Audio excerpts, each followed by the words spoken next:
याद रखो, जितनी बार भी नौटंकी शुरू होगी, पर्दा उठाऊंगा भी मैं और गिराऊंगा भी मैं।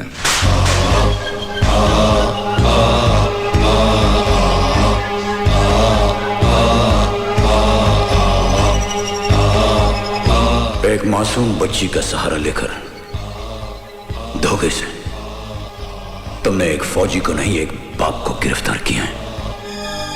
अजीत, आर्या, कोई बहुत बड़ा तीर नहीं मारा तुमने। जब तुम्हारी ही चाल से, तुम्हारे ही मोहरे से मैंने तुम्हें मात दे दी तो मुर्दा कफन फाड़कर चिल्ला पड़ा। फौजी जीते जी अपनी मर्जी से कफन पहनते हैं, कफन फाड़ते नहीं। वो फौजी के लिए ठीक है, तुम जैसे भगोड़े के लिए नहीं।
I said stop it!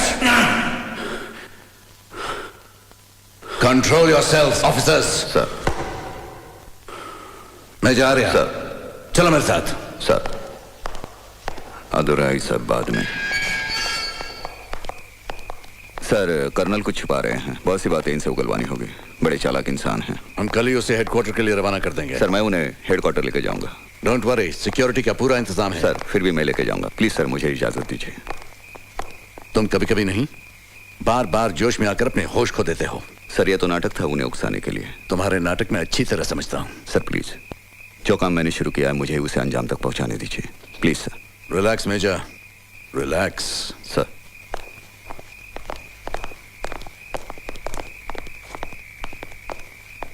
मैं जा रहा। सर।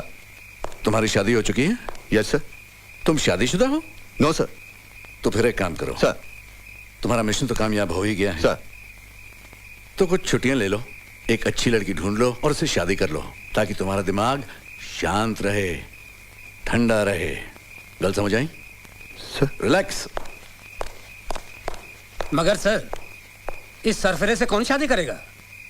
आजकल हमारे देश को ऐसे सरफिरे अफसरों की बहुत जरूरत है। शायद इसको भी कोई सरफिरी मिल जाए।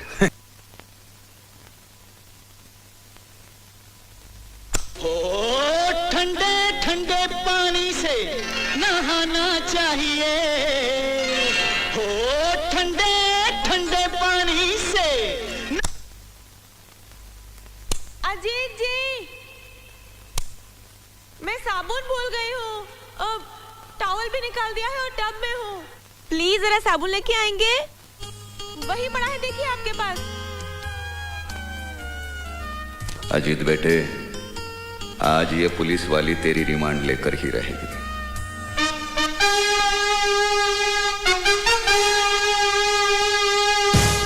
चलो कोई बात नहीं, वो पुलिस वाली है तो मैं भी मिलिट्री वाला हूं, मुझे भी कोर्ट मार्शल अच्छी तरह आता है। रेडी फॉर ऑपरेशन धुलाई।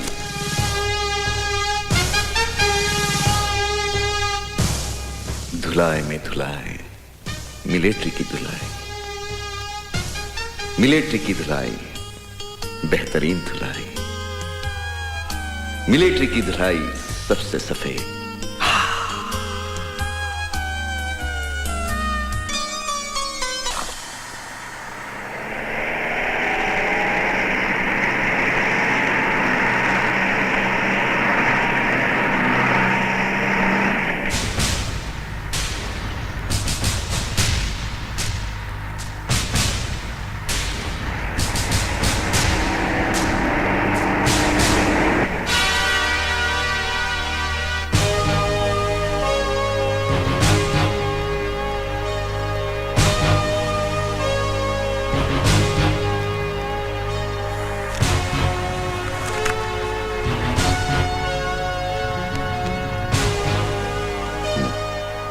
सिगरेट है?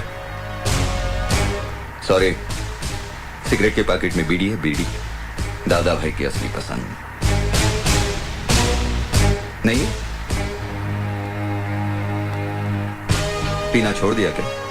बिल्कुल no smoking? Good for health. Nice.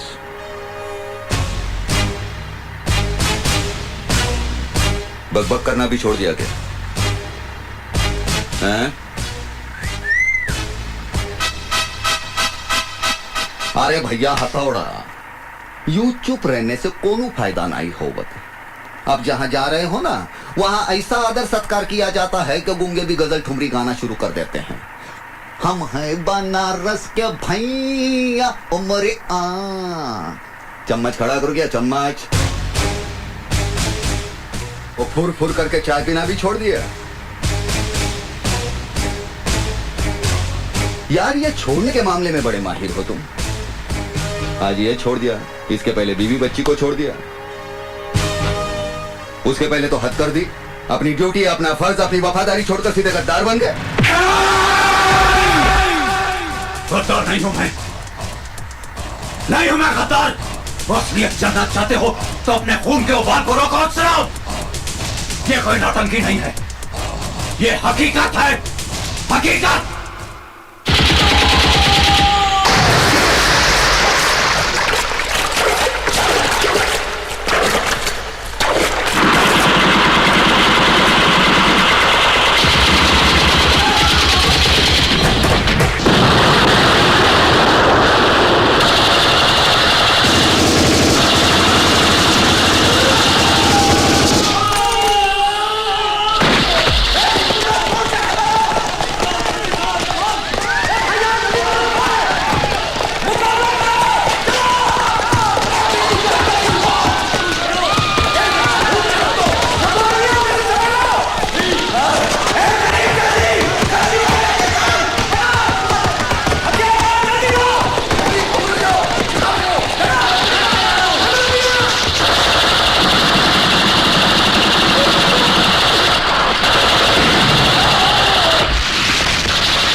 ये नहीं हो सकता चंगी जी, तुम समझ नहीं रहे हो, मिलिट्री का मामला है। आज तक हमने तुम्हारे हर मामले को सुलझाया, चाहे वो इलेक्शन का हो या फिर गंदी राजनीति में किसी को खत्म करने का। याद है इस राज्य में आतंकवाद को फैलाया किसने, उसे पैदा किसने किया?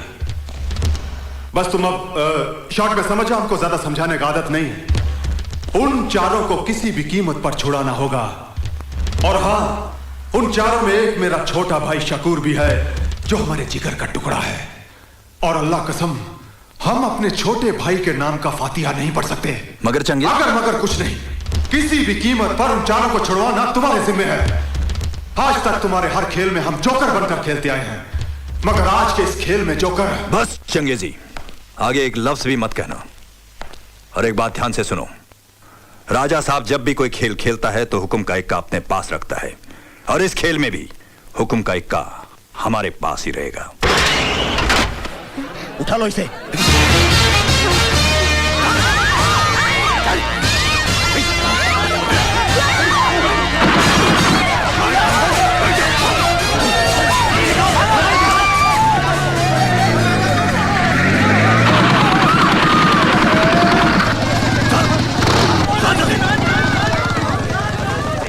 आतंकवादी द्वारा मंत्री की बेटी का अपहरण, आज की ताजा खबर, आज की ताजा खबर। आतंकवादी दिन दहाड़े मंत्री की बेटी को उठाकर ले गए, आज की ताजा खबर, आज की ताजा खबर। केंद्रीय मंत्री वीरभद्र सिंह उर्फ राजा साहब की बेटी भारती को आज उग्रवादियों ने कॉलेज के ग्राउंड से ही उठा लिया और बदले में उन 4 खूंखार आतंकवादियों को रिहा करने की मांग की, जिन्हें हमारे भारतीय जवानों ने जान की बाजी लगाकर गिरफ्तार किया था। इस मामले ने अब गंभीर मोड़ ले लिया है। इसका फैसला करने के लिए कार्यवाही कमेटी की मीटिंग कल दिल्ली में होगी।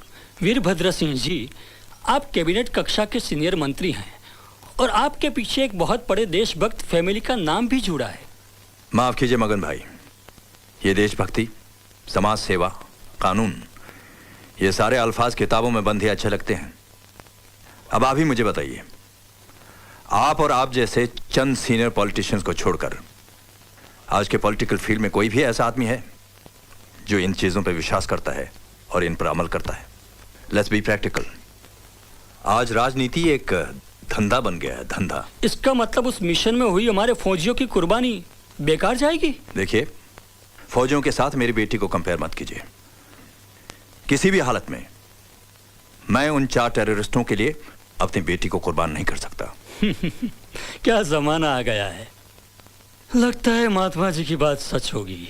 मगन भाई, ऐसी कुर्बानी देने वाले नेताओं की आजकल सिर्फ मूर्तियां बनती हैं, जिनकी साल में एक बार सफाई की जाती है और मालाएं चढ़ाई जाती है, और बाकी के तमाम दिन परिंदे उनका आदर सत्कार करते रहते हैं। एक बात और मैं आप सबको बता दूं, आज मैं आप लोगों का भाषण सुनने नहीं आया हूं, मुझे फैसला चाहिए, वो भी मेरे फेवर में। ये तो सरासर ब्लैकमेलिंग है। ऐसा ही समझो। हर हालत में मुझे मेरी बेटी जिंदा चाहिए। अगर उसे कुछ हो गया तो आपकी ये मिलीजुली सरकार उड़ी समझो। 30 MP हैं मेरे पास, जिनके बलबूते पर आपकी ये सरकार चल रही है। इसे धमकी नहीं, मेरा फैसला समझना।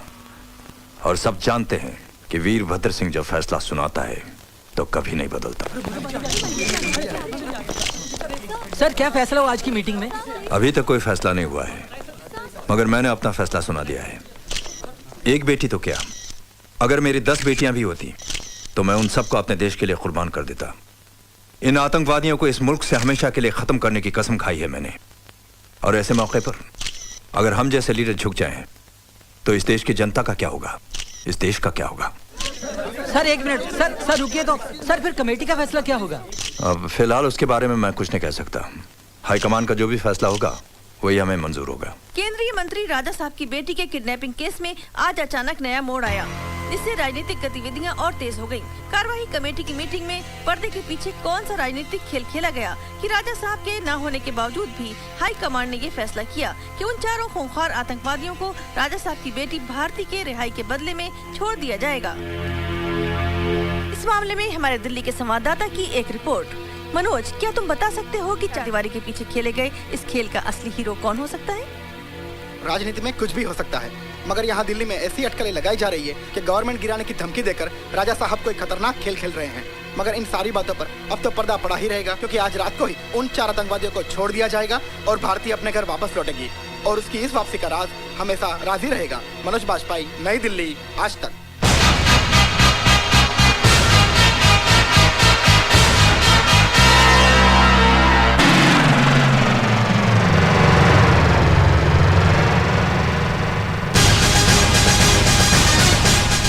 रुकिए, कहाँ जा रहे हैं आप? मंत्री अंदर है, मैं उनके घर गया था तो पता चला कि वो यहाँ पर है। साहब की जब तबीयत खराब होती है तब वो इस फार्म हाउस में आराम करने आते हैं। उनसे यहाँ कोई नहीं मिल सकता। कोई मिले या ना मिले, आज मैं तुम्हारे साहब से मिलकर ही जाऊंगा। आप किसी भी कीमत पर अंदर नहीं जा सकते।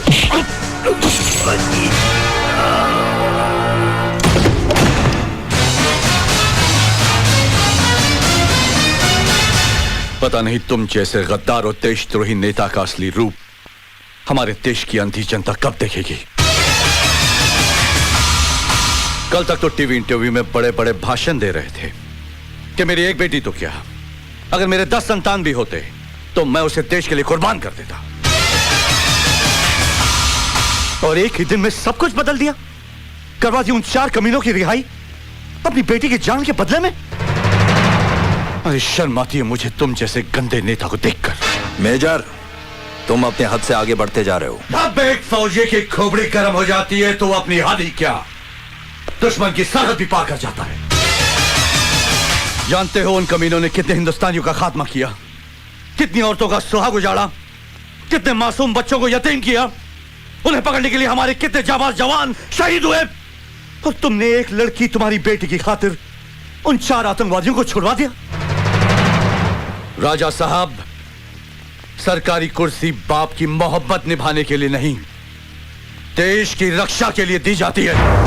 सच कह रहे हैं आप, बिल्कुल सच। भारती, तुम? हाँ मैं। आज मैं भी अपने बाप का असली रूप देखने यहाँ चली आई हूँ, और पता चला कि बीमारी के बहाने आप यहाँ कौन सा आराम फरमा रहे हैं। भारती, तुम भी इन वर्दी वालों की बातों में आ गई। आप इस देश की जनता की आंखों में धूल झोंक कर उन पर राज कर सकते हैं पापा, मगर अब अपनी बेटी की आंखों में धूल झोंक कर उसके दिल पर बाप बनकर राज नहीं कर सकते। मुझे शर्म आती है आपको बाप कहते हुए भी, जिसके बाप ने आजादी की जंग में अंग्रेजों की गोलियां अपने सीने पर खाकर इस देश को आजादी दिलवाई थी, और आज उसी का बेटा आतंकवादियों से गले मिलकर अपने ही देश को लूट रहा है। भारती, बंद करो ये बकवास। ये बकवास नहीं, हकीकत है। आज मुझे ये भी मालूम हो गया है कि उन 4 को छुड़वाने के लिए आप ही ने मेरे अपहरण का नाटक रचा था, और फिर बाद में आप ही ने सरकार को गिराने की धमकी देकर सरकार को दबाव में लाकर उन 4 को छुड़वा दिया। देश का प्रधानमंत्री बनने की लालच ने आपको इतना गिरा दिया है कि आपने अपनी खुद की बेटी का भी इस गंदी राजनीति में इस्तेमाल किया। बस करो बेटी। मत कहिए मुझे बेटी। आज से मैंने वो सारे रिश्ते तोड़ दिए हैं जो हमारे बीच थे। अब मैं आपको सारी दुनिया के सामने बेनकाब कर दूंगी और देशवासियों से चिल्ला चिल्ला के कहूंगी कि देखिए इस आदमी की असलियत। जिसे तुम प्रधानमंत्री बनाना चाहते हो वो आदमी कितना कमीना है। अरे जो अपनी बेटी को बेच सकता है वो एक दिन कुर्सी के लिए अपनी माँ को, अपने वतन को भी बेच देगा। बदतमीज!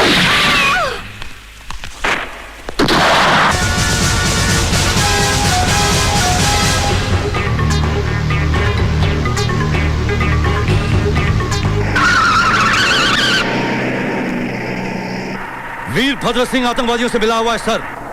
What? That's not possible. उसने अपनी बेटी को भी मार दिया सर, अपनी असलियत छुपाने के लिए।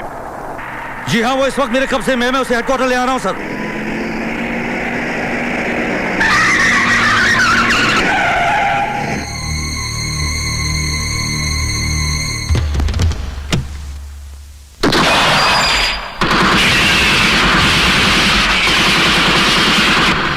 Major Rathore. Major Rathore. Major Rathore, come in over.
Major Rathore, major Rathore, major Rathore, major Rathore. Major Rathore की मौत इस जंग की शुरुआत थी। लोग कहते हैं शैतान की उम्र लंबी होती है, इसीलिए मेरी गोली से 2 बार बच गया साला।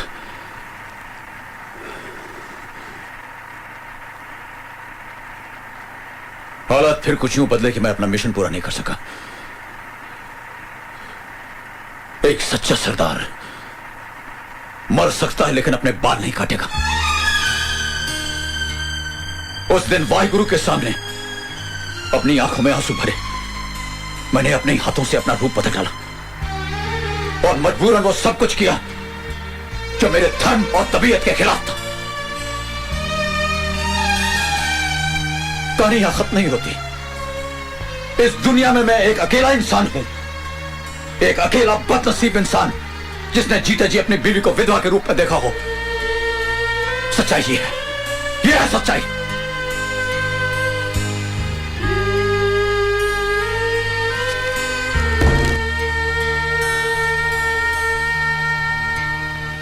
जिस मकसद से मैं आपका आर्मी हेडक्वार्टर लेके जा रहा हूं वो तो पूरा हो गया, लेकिन आपका मकसद अभी पूरा नहीं हुआ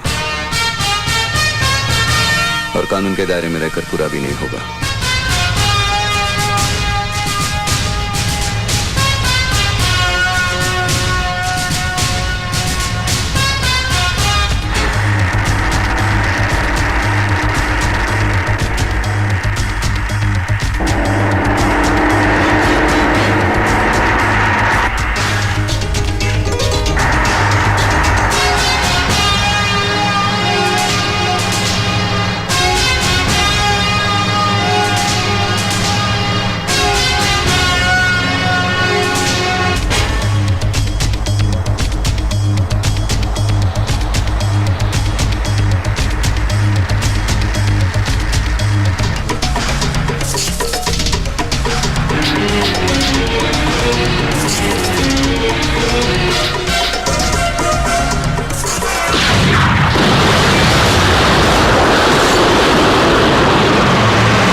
की मौत के साथ ही हमारी ये दोस्ती का राज भी अब हमेशा हमेशा के लिए धरती में दफन हो जाएगा और कल से हम अपनी दोस्ती को दुश्मनी में बदल देंगे।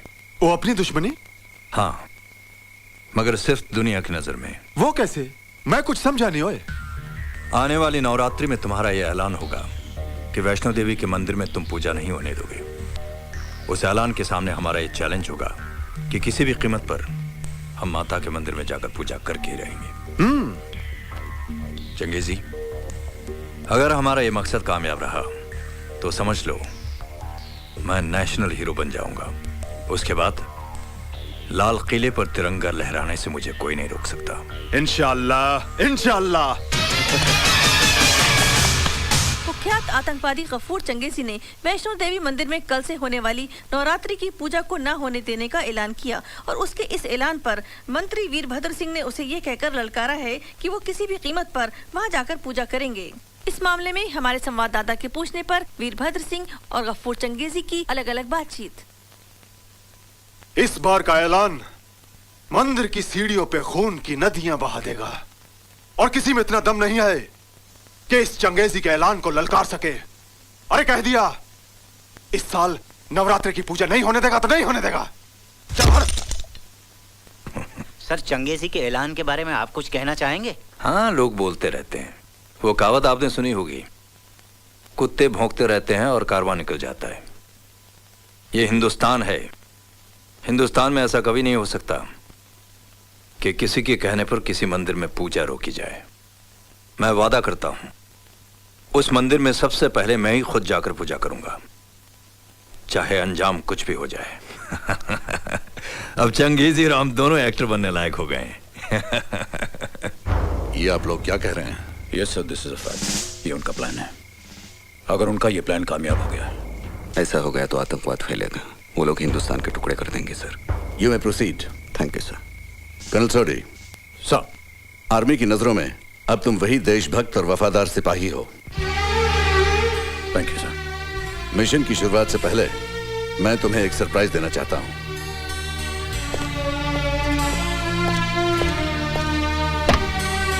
आइए।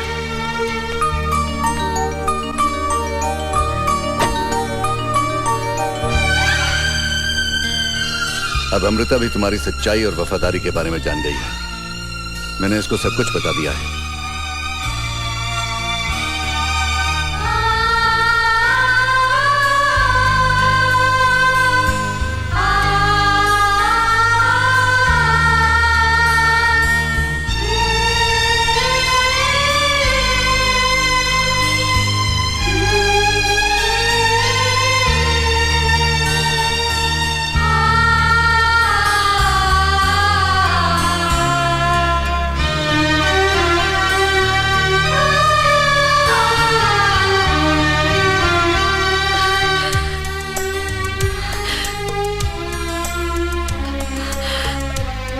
मुझे बस करो, कुछ न बोली।